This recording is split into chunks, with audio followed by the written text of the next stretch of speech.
Good morning, everyone. My name is Khalid Abou Leaf. I am the Chief Negotiator for Climate Change Agreements for the Kingdom of Saudi Arabia. I would like to share with you our aspirations for a 2015 agreement. We think that as soon as we completed Durban, we started in a new path that looks into enhancing our convention, our dear convention, which we have built in 1992. This convention has given us the framework to build on as we move in the future. We really aspire also that the agreement in 2015 is going to be a durable agreement that would build on the principles, objectives, as well as the different provisions of the Climate Change Framework Convention that we had established in 1992. There are three issues that I would like to share with you today. First, how do we see the 2015 agreement and what is our aspiration for it? A second issue, how can we make this agreement an agreement that would make each and every one of us tap into our greatest potential? And the third, how we can make this agreement friendly and advances international cooperation in a manner that we address vulnerabilities. Let me take the first point, our aspiration for 2015 agreement. There are two objectives that we are pursuing throughout this process in COP 20 as well as in COP 21. And these objectives are, first is we really want to see an agreement that would have a broad participation where everybody contributes into this process. Another is we want to see, to build on that and see how we could have an ambitious agreement that would address all the elements that we have agreed for in Durban. Now, taking these 2 points, it's very clear that we really do have to work with each other and see how we could advance Paris to be the widest possible agreement as we go from here to Paris. Now, my second point is how can we make this agreement help each other in reaching our potential.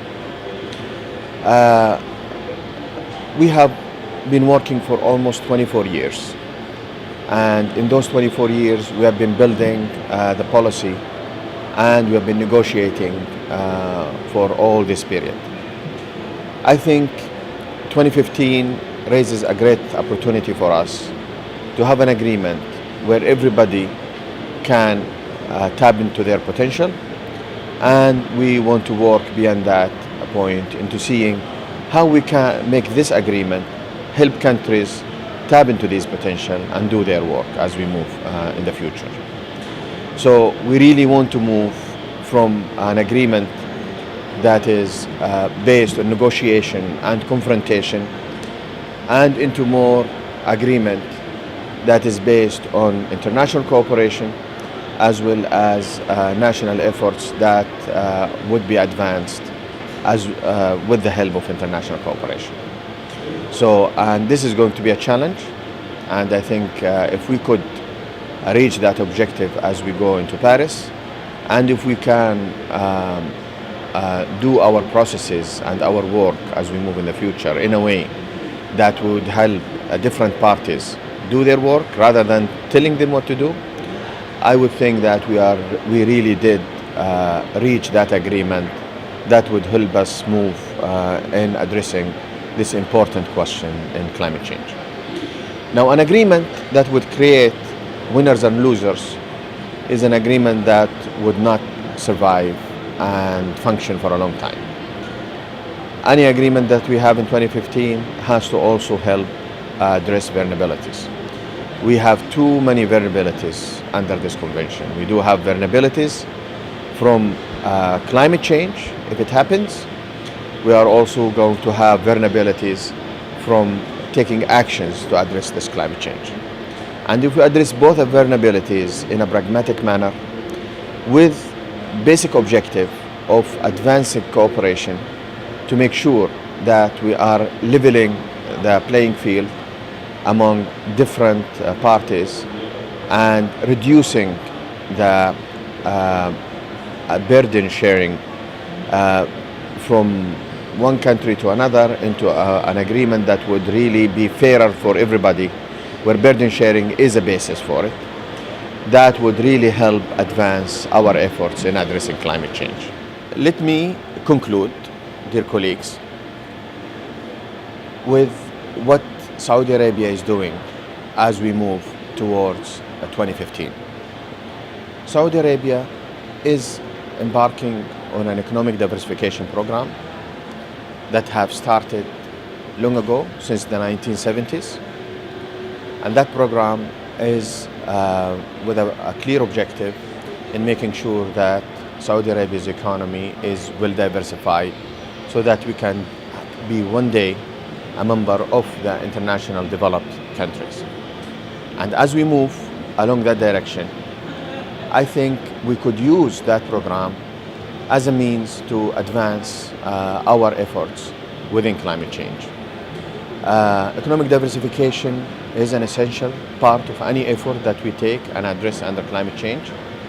As a matter of fact, because of this, we did have for the first breakthrough in Doha in reaching Decision 24 CP18, which is a basic decision that would help many members within our GCC countries address this issue in a pragmatic manner.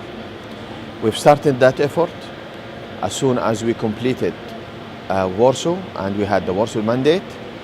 We did start at the national level our efforts, and our efforts is going to be building on economic diversification and adaptation efforts with significant co-benefits and mitigation. Under these efforts, we are addressing economic diversification, we are addressing water management and water reuse issues. We are also addressing urban planning issues as well as marine protection issues. So what we are trying to do, we are trying to use this international agreement in a way that would advance our efforts in these areas and yet provide us with great benefits, co-benefits as we go in the future. We would like to realize 5 types of co-benefits from these economic diversification efforts. One co-benefit that we would like to see in the area of energy efficiency. We think that this area presents a great opportunity for the Kingdom of Saudi Arabia. Another area is in solar, a third area in enhanced oil recovery and carbon capture and storage. A fourth area is in the area of R&D, basically in the R&D of capturing and either storing or utilizing CO2 in a proper manner, in a value-added manner. And then also an additional area that we are looking at is moving from liquid gas into gas as we go. So basically these are 5 areas that could greatly benefit from our future development on economic diversification effort and economic diversification program as we go, as well as advance our national efforts towards helping the climate change efforts and being party to the 2015 agreement. Thank you very much.